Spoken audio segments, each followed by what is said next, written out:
Saya pun tak sangka yang saya akan mendirikan rumah tangga sekali lagi, dan saya harap rumah tangga ini berkekalan hingga ke jannah, dan inilah yang terbaik, terbahagia dan teristimewa, insyaAllah.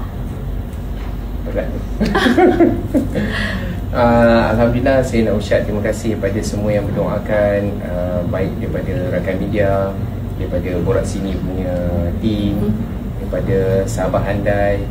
Kalau kita tengok dalam media pun supporter era lah, saya tak ada sebut. So banyak yang menyokong, mendoakan, semua yang positif-positif.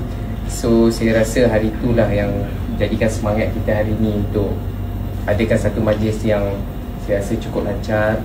So Alhamdulillah, saya pun anggap akad ijab dan kabul tadi tu sebagai satu amanah, satu tanggungjawab, dan you all semua teruskan doa supaya kami mencapai kebahagiaan, berkekalan sehingga akhir hayat, insyaAllah.